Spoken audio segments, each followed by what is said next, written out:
I can see Pavanji and a lovely painting behind it. Thank you.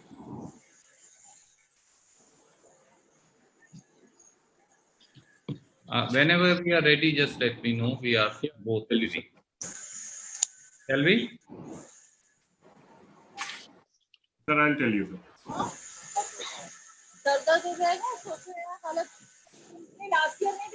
Everybody, please mute yourself. Can you mute everybody also? Yes, sir, done.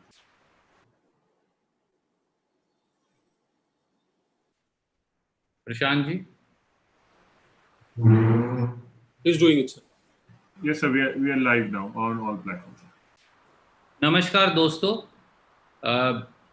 आज सुबह ही मेरे सहयोगी और Akhil Bharatiya Congress committee के प्रवक्ता श्री पवन खेड़ा जी ने कई महत्वपूर्ण साक्ष्यों के साथ आपके समक्ष ये बताया कि किस प्रकार से चीन के मुद्दे को लेकर भारतीय जनता पार्टी एक नरम रवैया लगातार अपनाए है। चीन और भाजपा में क्या संबंध है, चीन की कम्युनिस्ट पार्टी और भाजपा के क्या अंतरंग संबंध हैं, इसके बारे में भी कई साक्ष्य और तथ्य मेरे सहयोगी श्री पवन खेड़ा जी ने आपके समक्ष प्रस्तुत किए। आपको हम दोबारा तकलीफ देते हुए एक महत्वपूर्ण विषय को लेकर आपके बीच में उपस्थित हैं, क्योंकि ये मामला सीधा सीधा देश की राष्ट्रीय सुरक्षा और भूभागीय अखंडता से जुड़ा है। एक वक्तव्य में और पवन जी लेकर आपके बीच में उपस्थित हैं और उसके बाद हम आपके सवाल लेंगे। 15 और 16 जून को गलवान घाटी लद्दाख में PP-14 यानी पेट्रोल पॉइंट 14 पर चीनी सैनिकों को भारतीय सीमा से खदेड़ते हुए कर्नल बी संतोष बाबू व 16 बिहार रेजिमेंट के हमारे 20 जवान वीर गति को प्राप्त हुए और देश के लिए उन्होंने सर्वस्व न्योछावर किया। देश उनके बलिदान के लिए कृतज्ञ है।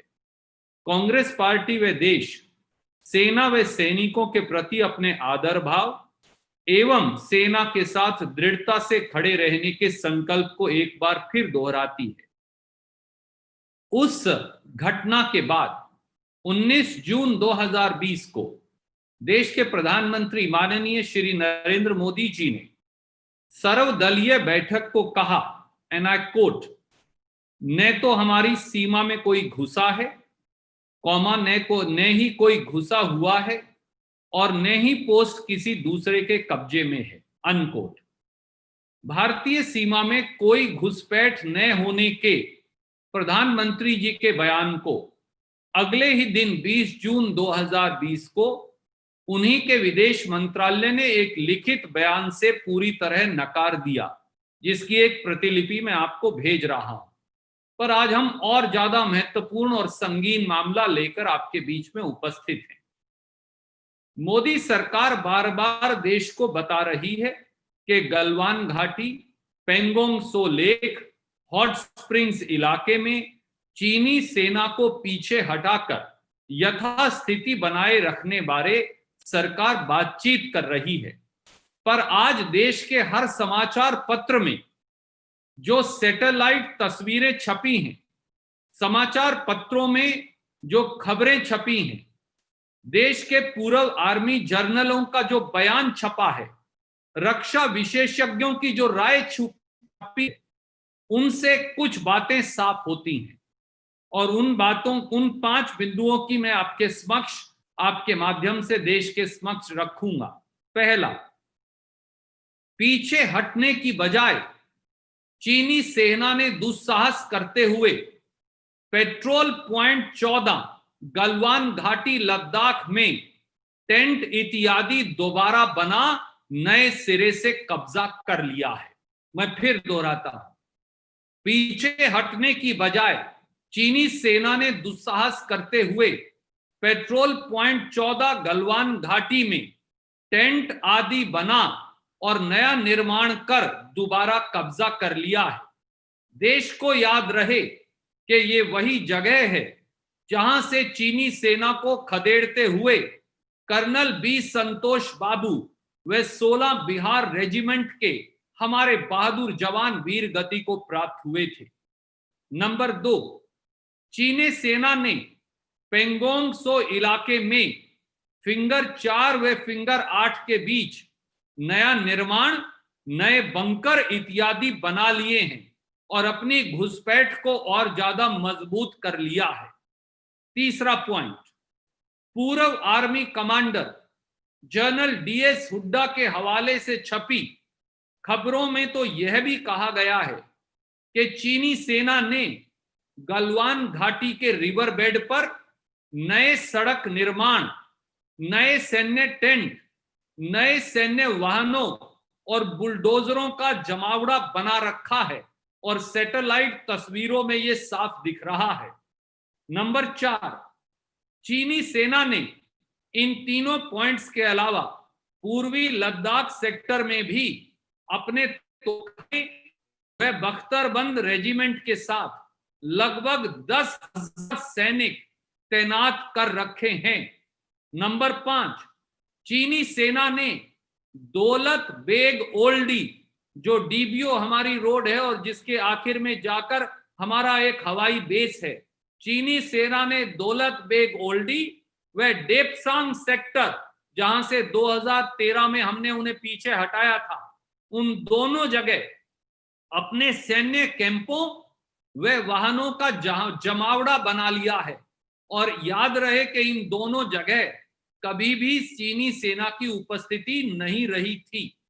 यह अपने आप में देश की सुरक्षा, देश की भूभागीय अखंडता, प्रधानमंत्री जी के बयान, प्रधानमंत्री जी के दावे, सरकार की बातों, ये सारी पांचों बातें इनके बिल्कुल ठीक विपरीत है। इसलिए राष्ट्रहित में हमारे 5 प्रश्न हैं।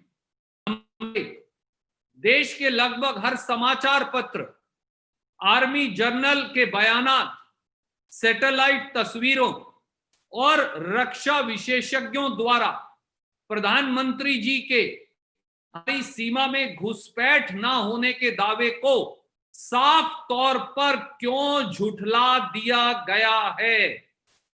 क्या प्रधानमंत्री जी ने सर्वदलीय बैठक को चीनी घुसपैठ बारे सही तथ्य नहीं बताए थे? जवाब दीजिए। दूसरा, क्या चीन द्वारा पीपी 14 पॉइंट के साथ नए टेंट लगा नया निर्माण कर व पेंगोंग सो इलाके में फिंगर 4 व फिंगर 8 के बीच नए निर्माण व नए बंकर बनाकर भारत की सरजमी को नए सिरे से कब्जा करने का साहस किया है? इस बारे प्रधानमंत्री जी व रक्षा मंत्री जी क्या कहेंगे? नंबर 3, क्या आर्मी जर्नलों, रक्षा विशेषज्ञों, सैटेलाइट तस्वीरों व समाचार पत्रों की यह खबर सही है कि चीनी सेना ने गलवान नदी के रिवर बेड पर सैन्य जमावड़ा, सड़क निर्माण, सैन्य वाहनों व बुलडोजरों को इकट्ठे कर दोबारा जबरन घुसपैठ का माहौल पैदा किया हुआ है? प्रधानमंत्री व रक्षा मंत्री क्या इस बारे देश को विश्वास में लेंगे? नंबर 4, क्या चीन की सेना ने दौलत बेग ओल्डी, डेप्सांग सेक्टर व पूर्वी लद्दाख में बख्तरबंद रेजिमेंट व तोपखानों का जमावड़ा बना रखा है? क्या मोदी सरकार ने राष्ट्र की सुरक्षा बारे इस जमावड़े का, इस सैन्य जमावड़े का संज्ञान लिया है? नंबर 5, जब भारतीय सेना बहादुरी से देश की सरजमी की रक्षा के लिए चीनी सैनिकों को पेट्रोल पॉइंट 14 गलवान घाटी सहित पूरे इलाके से चीनियों को खदेड़ने में लगी है, तो प्रधानमंत्री अपने दावों से राष्ट्र की सेना का मनोबल क्यों गिरा रहे हैं? क्या मोदी सरकार बजाय हमारी सरजमी से चीनियों को खदेड़ने के लिए सेना को पूरा समर्थन देने की बजाय ऐसी विरोधाभासी बयानबाजी कर हमारी सेना के मनोबल को कमजोर कर रही है? क्या यह राष्ट्रहित है और राष्ट्र धर्म है? इन सवालों का जवाब देश और देश के 130 करोड़ देशवासी मोदी सरकार से मांगते हैं। इससे पहले कि मैं आपके सवाल लूं, अंग्रेजी में जो हमारे साथी हैं उनके लिए मेरे सहयोगी श्री पवन खेड़ा जी इस बात को आपके समक्ष रखेंगे। श्री पवन खेड़ा जी, प्लीज। धन्यवाद रणदीप भाई। Good afternoon, friends. Sorry we have bothered you again in the same day, 2 press conferences, but this matter is very serious, very critical. It involves the safety, security, and integrity of our borders. On the 15th, 16th of June 2020, when the Chinese army tried to make an incursion on PP-14, the Indian army very bravely showed their valor and pushed the Chinese, the PLA, away. In the process, of course, our Jawans attained martyrdom. Colonel B. Santosh Babu and other Jawans of 16 Bihar Regiment. 20 of our Jawans attained martyrdom. The country and the Congress party stands with the army. We have absolute utmost respect for their valor. And nobody in this country can not have anything but absolute respect for our brave army. 19th June 2020, the Honorable Prime Minister in the all-party meeting made a very startling remark. It was a comment which shocked everybody, not just in India, but also people who watch India from abroad. He said, and I quote in Hindi, "Na to hamari सीमा में कोई घुसा है, ना ही कोई घुसा हुआ है, ना ही हमारी कोई पोस्ट किसी दूसरे के कब्जे में है." The Chinese media immediately lapped up this comment of his, wherein he's openly, clearly, publicly giving a clean chit to the Chinese PLA, saying that they have not entered our territory and they are not in our territory. The very next day, that is on the 20th of June, the Ministry of External Affairs of India, in a written statement, contradicted the Prime Minister's remark. This is unprecedented. This is shameless. And they also confirmed, the Ministry of External Affairs in its statement also confirmed that the Chinese did make incursions. We have enclosed the copy of that statement. The Modi government is repeatedly telling the country, informing the country, that they are talking to China, the counterparts in China, to ensure that the Galwan Valley, Pangong Tso Lake, and the area of hot springs, there is a status quo ante as on April 2020. This has been the Prime Minister's consistent stand. But if you read today's newspapers, most of them carry satellite images. They carry quotes by former generals of the army. They carry advice from experts, observations of experts, the security experts, wherein we can very clearly see that instead of withdrawing, the PLA has not only come back on PP-14, they have started making tents and they have captured PP-14 point in Galwan Valley again. This is the same place where our soldiers attained martyrdom while chasing the PLA away. We also see that the Chinese army has in Pangong Tso Lake, finger 4 to finger 8, have again brought in their military equipment and started making bunkers.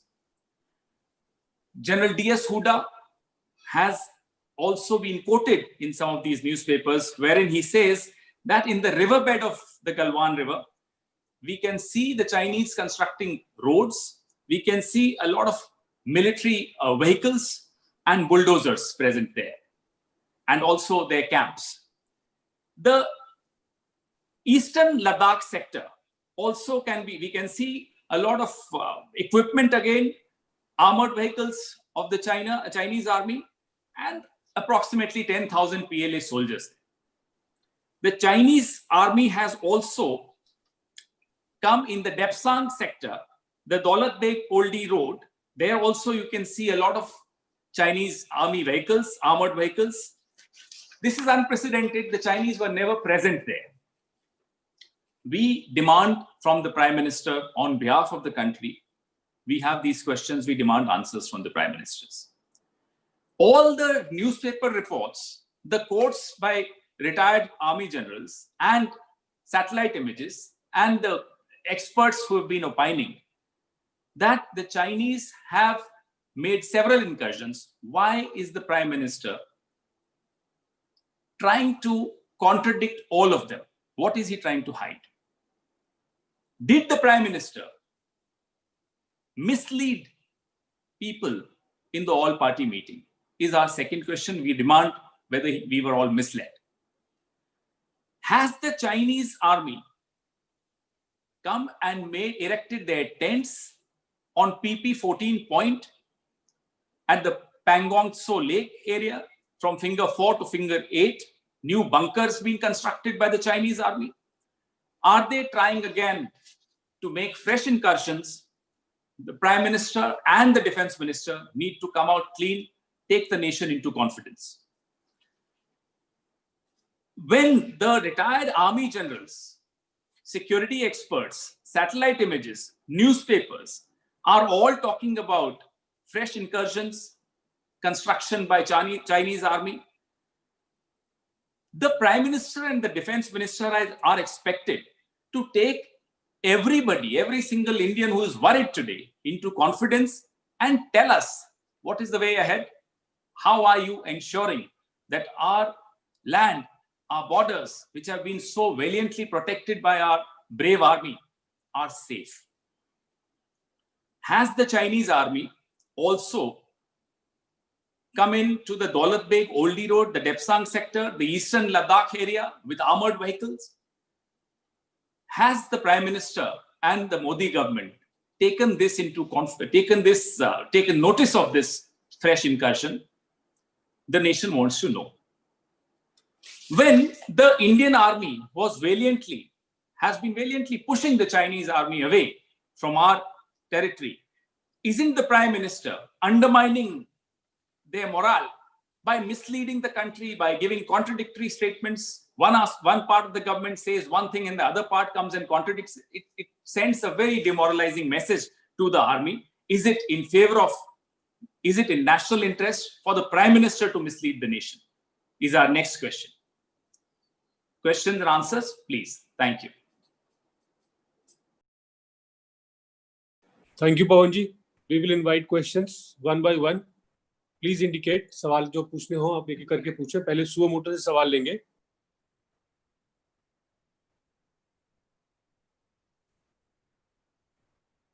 Go ahead, Pranav जी.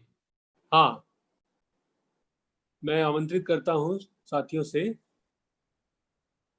संजय मिश्रा जी दैनिक जागरण से. संजय जी पूछिए.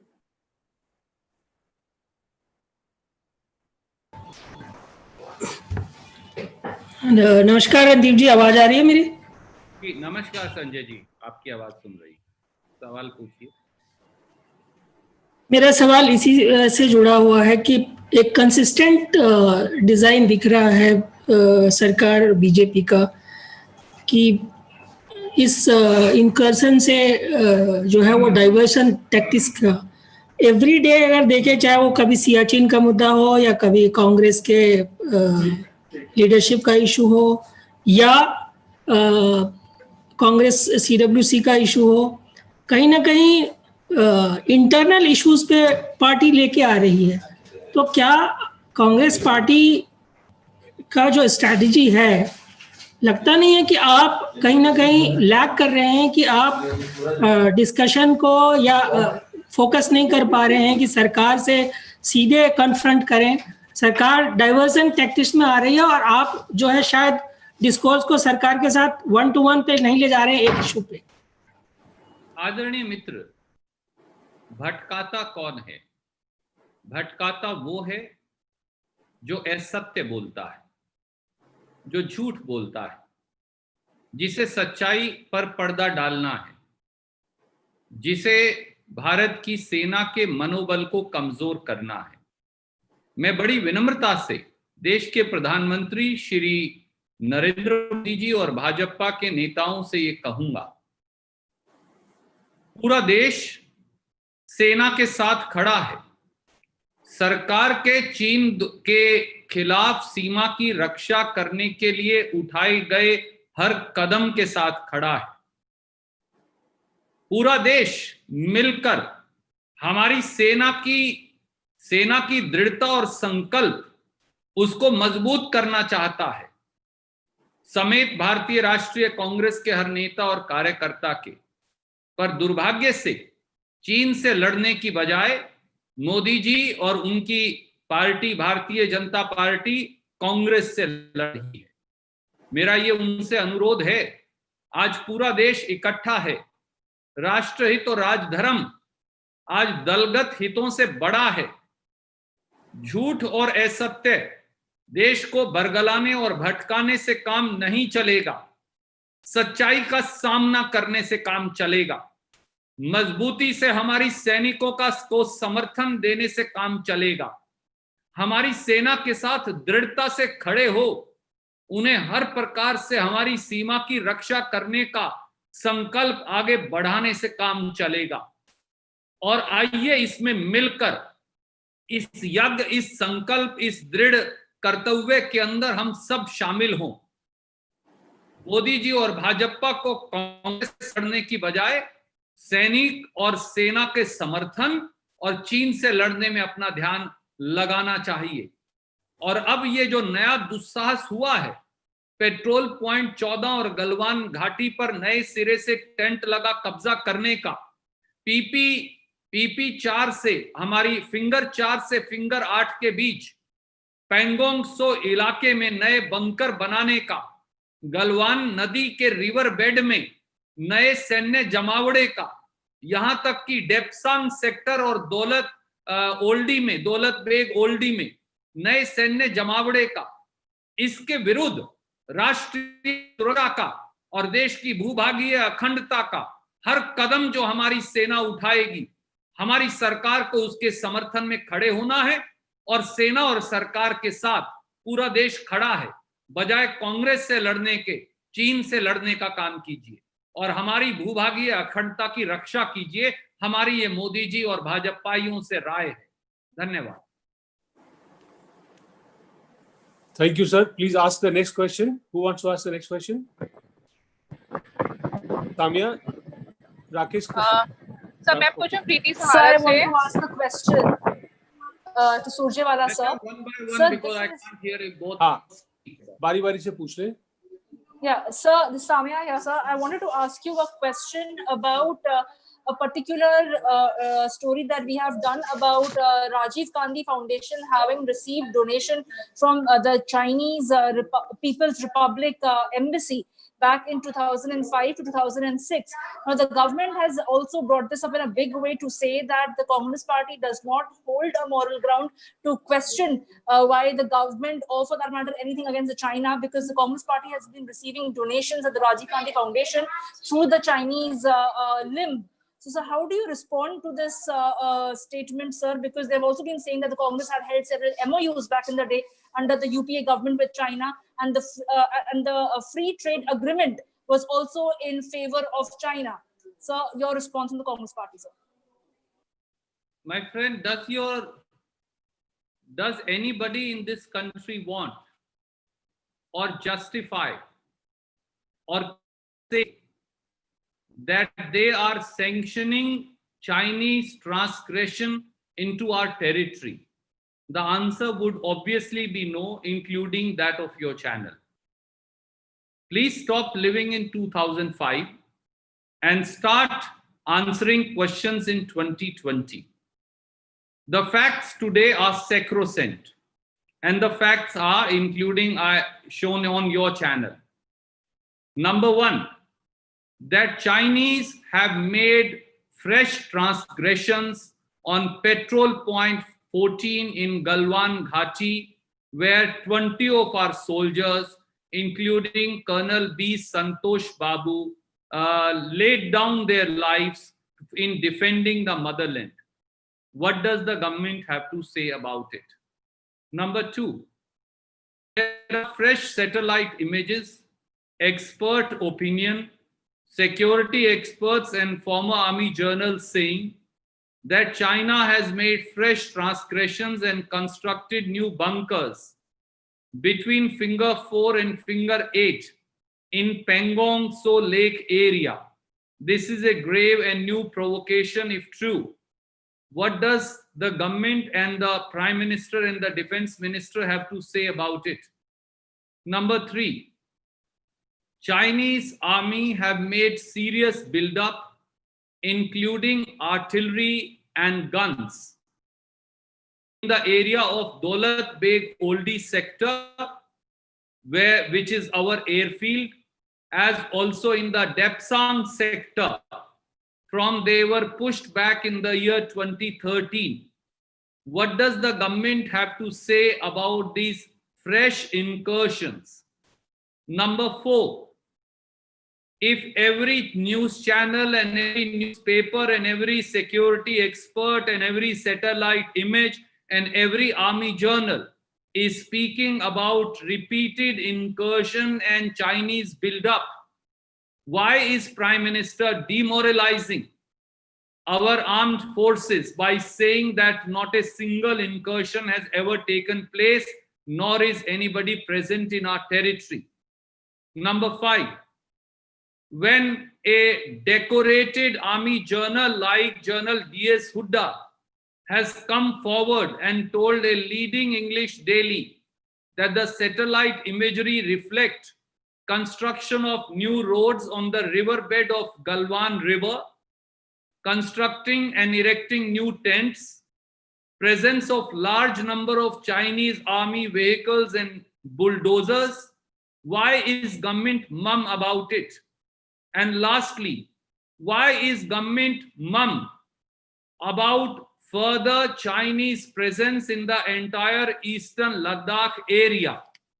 In the national interest, nation wants to know the answer to these questions instead of diversionary tactics of the present BJP government. I am not going to ask Prime Minister Modi and his government, when as Chief Minister, is it not true, but that as Chief Minister, the only Chief Minister who visited China 4 times was none less than Prime Minister Modi. The only Prime Minister of India to go to China 5 times is Prime Minister Narendra Modi. The only Prime Minister to call Chinese Prime Minister to India 3 times is present Prime Minister Modi. The only Prime Minister of India to meet Chinese Prime Minister and have meetings with him 18 times in total is Prime Minister Modi. The only party which received a delegation and held detailed consultations with the Chinese on 17th October 2008, then led by the current defense minister and then BJP President Rajnath Singh, is the BJP. Is it also not correct that in January 2009, the Rashtriya Swayamsevak Sangh held consultation with the Chinese Communist Party, as pointed out by my colleague today? Is it also not correct that on 19th of January 2011, the then BJP President Shri Nitin Gadkari took a delegation of Bharatiya Janata Party to China and held detailed consultation? Were they anti-India consultations? Is it not correct that in 2014, the Bharatiya Janata Party sent a 13-member MP MLA's delegation for studying, political studying of the Chinese system and the Chinese political party? Were those anti-India activities? Today is not the day to discuss those. Today is the day nation wants to know answer to the 5 questions that we have raised, and that is what we will request instead of diversion. We will also request friends in the media, if you are truly a nationalist, if you truly want India's integrity and territorial integrity and national security to be protected, if you stand with India and against every intrusion by any forces, including the Chinese forces. Please hold our government accountable and ensure that it is not undermining the morale of our armed forces. That is also your solemn duty of every news channel and every news outlet. Thank you. So would you also like to Thank you, sir. Randeep ji, briefly speak in Hindi? इसी बात. Hello. My colleague Shri Pawan Kheda will answer this in Hindi.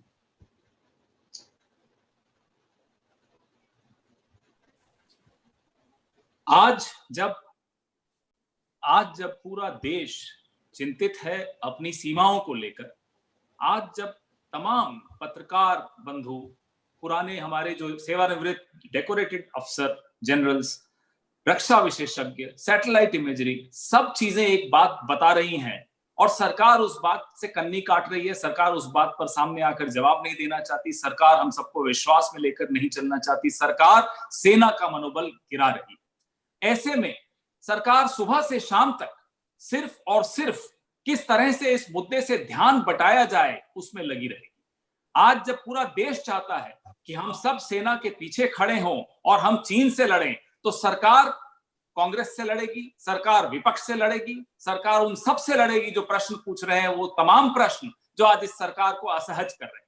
आप असहज मत होइए, तभी राहुल गांधी बार बार कहते हैं डरिए मत, आपके पास 303 सीटें हैं, आपके पास 4 साल हैं, आपको किसी बात की घबराहट नहीं होनी चाहिए, मिलकर चीन से लड़िए, हम सबको साथ रखिए, सेना का मनोबल मत गिराइए और ध्यान मत बटाइए देश का। ये ऐसा मुद्दा नहीं है जिस पर आप पर्दा डाल सकते हैं, ये ऐसा मुद्दा है जिससे देश की सीमाओं को बहुत भारी खतरा पैदा हो गया है और इस पर आपको आज ही तुरंत एक्शन लेना होगा, तुरंत सबको विश्वास में लेना चाहिए, बजाय इसके कि आप रोज एक नई कहानी पैदा करिए, रोज 2005, 1962 अलग अलग इतिहास के पन्ने खोलते चले जाइए, हर चीज को तोड़ मरोड़ के पेश करिए। हम तो नहीं पूछ रहे हैं आपको, हम आपको कटघरे में नहीं खड़ा कर रहे कि क्या बातें होती थी नितिन गडकरी जी, राजनाथ सिंह जी जो बार बार चाइना चले जाते थे, जितने भी आपके अध्यक्ष रहे हैं, मैंने जैसा सुबह कहा, नड्डा जी को तो अभी नड्डा जी स्वयं अपने आप को अध्यक्ष नहीं मानते हैं, तो नितिन गडकरी जी हो, राजनाथ सिंह जी हो, अमित शाह साहब हो, सबने चीन की कम्युनिस्ट पार्टी के साथ भारतीय जनता पार्टी के प्रगाढ़ संबंधों को और प्रगाढ़ करने के प्रयास किए, बार बार उनको सुदृढ़ करते थे। आरएसएस जो कि एक राजनीतिक दल भी नहीं है, वहां जाकर जब भारतीय जनता पार्टी सरकार में नहीं थी 2009 में, वहां जाकर चीन में अरुणाचल प्रदेश और तिब्बत के विषय में क्या चर्चा करते थे, हम उस पर भी आज कोई प्रश्न नहीं उठाना चाहते, क्योंकि हम सिर्फ और सिर्फ एक बात को लेकर चिंतित हैं कि देश की सीमाओं पर जो आज खतरा मंडराया हुआ है, सेना का मनोबल सरकार के हाथों में कमजोर हो जाए, ये हम बर्दाश्त नहीं करेंगे। इसलिए आज जो मुद्दा है उस पर रहना चाहिए, यहां वहां ध्यान नहीं बटाना चाहिए। धन्यवाद पवन जी। रणदीप जी, अरुण जी। हाँ रणदीप जी, ये अरुण भाई पूछिए। हेलो। ये अरुण भाई हम सुन पा रहे हैं दोनों। रणदीप जी, वो एक स्पेसिफिक जो आरोप लगाया गया है कि राजीव गांधी फाउंडेशन ने चाइनीज एम्बेसी से 90 लाख रुपए लिए हैं, उस पर आप जवाब क्या देंगे? आदरणीय मित्र, अंग्रेजी और हिंदी में मैंने जवाब दिया, फिर भी आपकी दोबारा हिंदी में नहीं दिया आपने? दोहराने में कोई एतराज नहीं।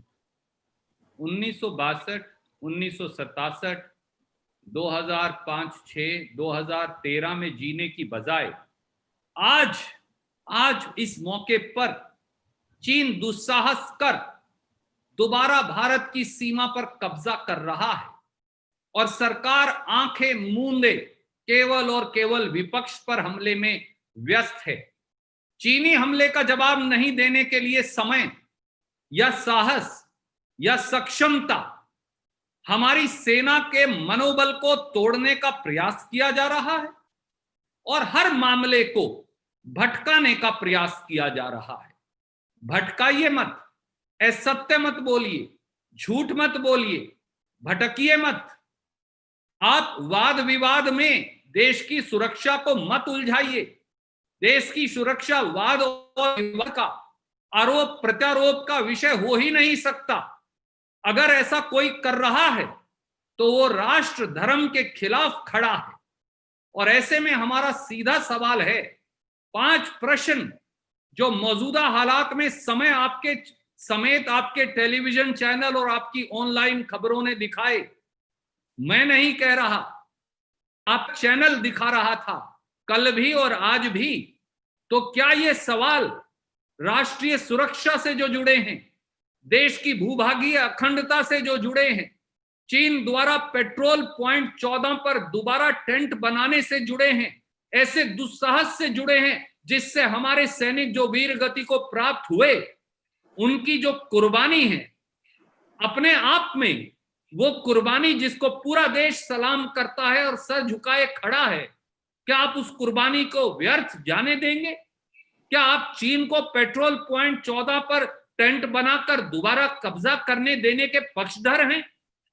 क्या आप ये चाहते हैं कि चीन फिंगर 4 से फिंगर 8 के बीच में नए बंकर बना ले? क्या आप ये चाहते हैं कि दौलत बेग ओल्डी और डेप्सांग सेक्टर में चीन सैन्य जमावड़ा बना ले और कोई कुछ कहे ना? क्या आप ये चाहते हैं कि गलवान नदी के बेड पर नई सड़कें बना ले, नए बुलडोजर और सैन्य टेंट बना ले और कोई आपसे सवाल ना पूछे?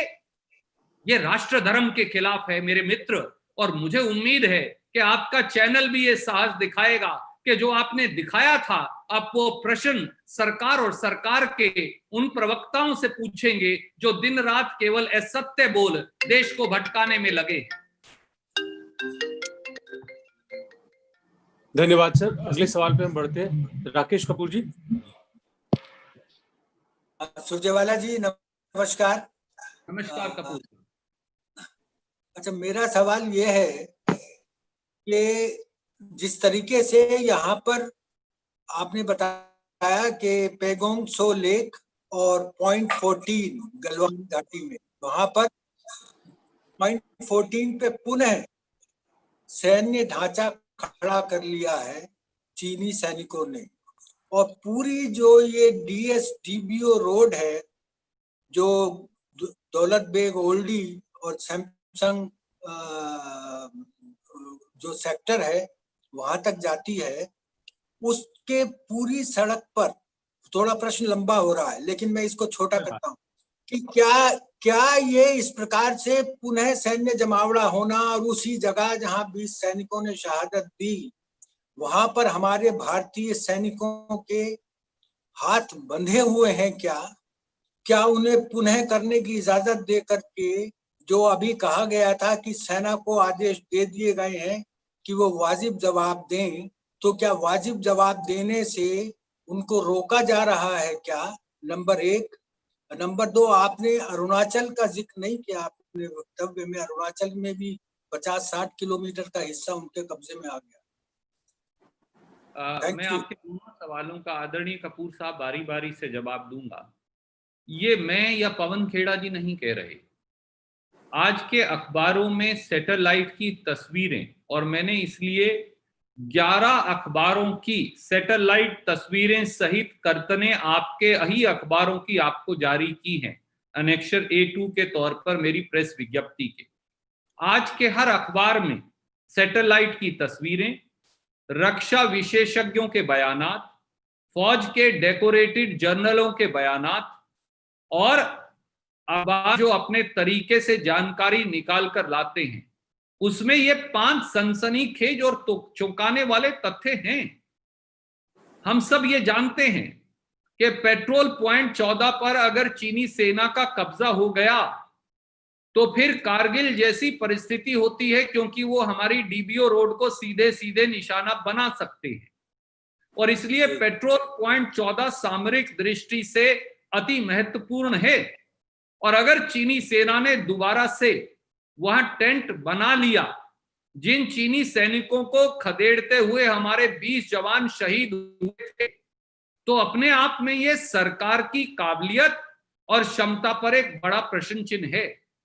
अगर दौलत बेग ओल्डी एयर स्ट्रिप के आसपास, अगर डेप्सांग सेक्टर में, अगर पूर्वी लद्दाख में, अगर गलवान नदी के रिवर बेड पर चीनी सेना का बहुत बड़ा जमावड़ा, बख्तरबंद इत्यादि उनके वहां पूरी रेजिमेंट्स हैं, तो ये अपने आप में राष्ट्र की सुरक्षा को खतरे की बात है, और इसे सरकार के संज्ञान में लाना और सरकार को जगाना एक भारतवासी के तौर पर, और एक विपक्षी दल के तौर पर हमारा कर्तव्य है।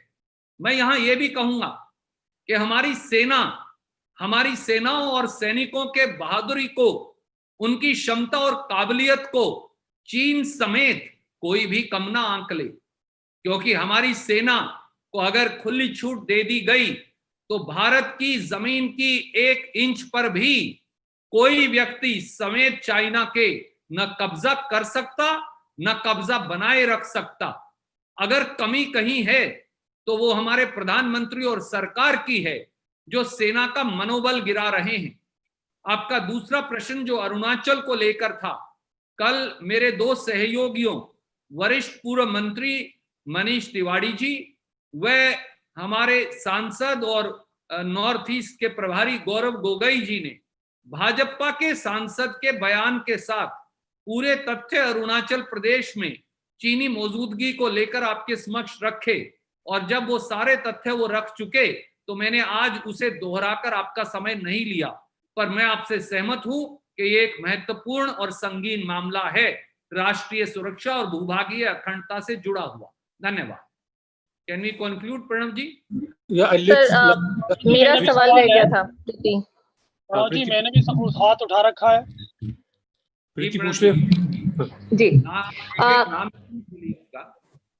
जी सर, वैसे तो आपने बहुत संवेदनशील मुद्दा उठाया है चीन को लेकर के, और ये दोबारा से चिंता का विषय है कि अगर प्रधानमंत्री के स्टेटमेंट के बावजूद, जब वो कहते हैं कि 1 इंच भी जमीन नहीं ली गई, उसके बावजूद कंस्ट्रक्शंस हो रहे हैं, वहां पर सेना की मौजूदगी बढ़ गई है चीनियों की तरफ से।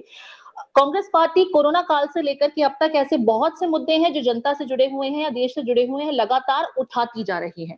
बावजूद इसके सरकार की तरफ से उनको लेकर के कोई कॉल नहीं लिया जाता या फिर उस तरीके का रिस्पांस अब तक नहीं मिल पाता। अब तो ये भी आरोप लग रहे हैं कि कांग्रेस पार्टी अपने में ही 2 भाग में बंट चुकी है। कुछ लोग कहते हैं प्रधानमंत्री का विरोध किया जाए, कुछ लोग कहते हैं प्रधानमंत्री का विरोध नहीं करना चाहिए, और यही वजह है कि कांग्रेस पार्टी अपने मुद्दों को उतनी पुरजोर तरीके से नहीं उठा पा रही है। इसको लेकर के कुछ कहना चाहेंगे? और साथ ही साथ जो आपने संवेदनशील मुद्दा दोबारा से उठाया है, आपको एक्सपेक्टेशन है कि प्रधानमंत्री की तरफ से उसको लेकर के कोई स्पष्टीकरण अब आएगा? क्योंकि ऑलरेडी 2-3 दिन से आप उनके इस स्टेटमेंट को लेकर के भी सवाल खड़े कर ही रहे हैं कि सेना का मनोबल क्यों गिराने की कोशिश कर रहे हैं खुद प्रधानमंत्री। आदरणीय मित्र, प्रधानमंत्री सेना का मनोबल गिरा रहे हैं, प्रधानमंत्री विरोधाभासी बयान दे रहे हैं। प्रधानमंत्री क्या सच नहीं बोल रहे? इस पर अब प्रश्न उठने लगा है, क्योंकि आपके समाचार पत्रों और टेलीविजन चैनलों, रक्षा विशेषज्ञों और सैटेलाइट तस्वीरों द्वारा जो कहा जा रहा है वो प्रधानमंत्री के बयान के बिल्कुल विपरीत है। यहां तक कि प्रधानमंत्री के बयान का खंडन तो उनके अपने विदेश मंत्रालय ने अगले दिन 20 तारीख को 20 जून 2020 को कर दिया, जिसकी प्रतिलिपि आज मैंने एनेक्सर A1 जारी भी की है। ऐसे में सवाल उठता है, क्या प्रधानमंत्री ने देश व सर्वदलीय बैठक को सत्य नहीं बोला? आपका प्रश्न वाजिब है, मैं भी उस प्रश्न के साथ अपना समर्थन जोड़ते हुए ये प्रश्न उठा रहा हूं। जब अगर प्रधानमंत्री देश को सत्य नहीं बोलेंगे, अगर प्रधानमंत्री देश को विश्वास में नहीं लेंगे, अगर प्रधानमंत्री देश की सेना के साथ नहीं खड़े होंगे, अगर प्रधानमंत्री का ये बयान के सैनिकों का बलिदान व्यर्थ नहीं जाएगा, उसमें कोई वजन नहीं होगा, तो फिर प्रधानमंत्री की बात में क्या वजन रह जाएगा? दूसरी बात, कांग्रेस पार्टी इकट्ठी है, एक मत है और एकजुट है। भारतीय जनता पार्टी राष्ट्रीय सुरक्षा और भूभागीय अखंडता के मुद्दे से आप लोगों का ध्यान भटकाने के लिए इस प्रकार का मिथ्या और भ्रामक और दुष्प्रचार करती है। मेरा आपसे यह अनुरोध है, उनको कहिए कि विपक्ष और कांग्रेस से लड़ने की बजाय सेना के साथ होकर चीन से लड़ें।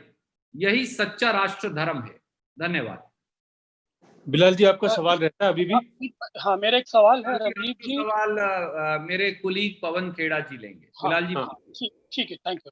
पवन जी, मेरा एक सवाल है कि जो मौजूदा जो परिस्थितियां हैं जिसके अंदर अर्थव्यवस्था पूरी तरह चरमरा गई है, जहां कोरोना जैसे आपातकाल से भी हम लड़ रहे हैं, वहीं रुपए की कीमत भी बहुत ज्यादा निरंतरता में गिरती जा रही है। भारत के अंदर जो अंदरूनी मामलात हैं वो बहुत ज्यादा असंतुलित रूप से असंतुलित दिखाई पड़ रहे हैं। ऐसे में चीन के साथ जो शक्ति का संतुलन है, क्या ये हमें इजाजत देता है इन परिस्थितियों में चीन के साथ वॉर करने की, या फिर हमें इसको स्ट्रेटेजिकल लड़ना चाहिए? आपने जो प्रश्न पूछा, देश की अर्थव्यवस्था पिछले 5 साल से लड़खड़ाई हुई है, पटरी से उतरी हुई है, इसमें कोई शक की बात नहीं है। कोरोना से उस पर और नुकसान हुआ, असंगठित क्षेत्र को बहुत नुकसान हुआ, एमएसएमईज को बहुत नुकसान हुआ, दिहाड़ी मजदूर सड़क पर आ गया, और बेरोजगारी का पहले भी 45 साल का रिकॉर्ड टूटा हुआ है, जैसा कि आप जानते हैं। ऐसे में चीन ने फायदा उठाकर अगर हमारी सीमाओं में घुसपैठ करने का दुस्साहस किया तो हमारी सेना पूरी मजबूती से उनको खदेड़ सकती है। हमारी सेना में ये ताकत है। जहां कमी है वो है राजनीतिक इच्छा शक्ति में, जहां कमजोरी है वो है प्रधानमंत्री में, जो कमजोरी है वो है मोदी सरकार में। इसलिए किसी को भी हमारी सेना को किसी भी मौके पर कम आंकने की कोशिश नहीं करनी चाहिए।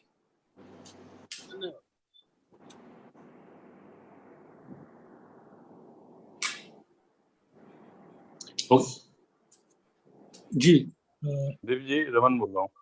रमन जी ऑल्सो, रमन जी पूछ लीजिए फटाफट। रणदीप जी, अभी जो जानकारी सरकार की तरफ से या आर्मी की तरफ से दी जाती है वो ऑफिशियल नहीं दी जाती है। ऐसे समय में जब हमारे 20 जवान शहीद हुए तो उम्मीद ये की जाती है कि एक ऐसी जानकारी दी जाए सरकार की तरफ से, आर्मी की तरफ से, मिनिस्ट्री ऑफ डिफेंस की तरफ से, जिस पे लोगों को भरोसा हो। जैसे अभी आपने कहा कि गलवान घाटी या बाकी दूसरे इलाके में चीन की सेना टेंट लगा रही है, कई गतिविधियां वहां पे चालू है, बख्तरबंद गाड़ियां वहां पे मौजूद है, चल रही है, लेकिन हमने देखा कि अभी कई चैनल्स पे ये खबर चल रही है कि चीन की सेना ने पीछे हट गई, वहां से साजो सामान लेके वापस जाने लगे। आपको लगता है कि सरकार की तरफ से ऑफिशियली इस पूरे मामले पे स्टेटमेंट आना चाहिए कि वाकई स्थिति क्या है? क्योंकि अभी तक सरकार की तरफ से कोई बुलेटिन ना जारी किया जाता है, ना बताया जाता है।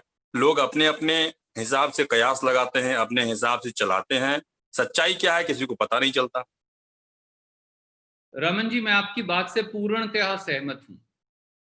ये सरकार, अंग्रेजी का जो लफ्ज है, shrouded in secrecy, falsehood and miss information, ये 3 चीजें इस सरकार पर बिल्कुल साबित होती है।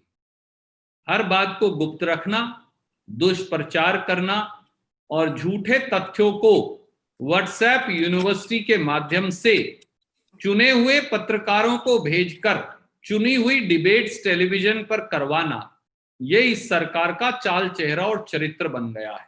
पर महात्मा गांधी कहते थे कि झूठ को आवरण की आवश्यकता है, सच्चाई को नहीं, और सच्चाई खुल गई है। धन्यवाद आदरणीय मित्रों। इसके साथ ही हम आप सबका धन्यवाद करते हुए उम्मीद करते हैं कि इस गंभीर विषयों पर आपके माध्यम और आपकी कलम और टेलीविजन के माध्यम से आप सरकार को बाध्य करेंगे कि राष्ट्रहित और राजधर्म के अनुरूप सरकार इन बातों का जवाब दे। नमस्कार, प्रणाम मेरा और पवन जी की तरफ से। धन्यवाद।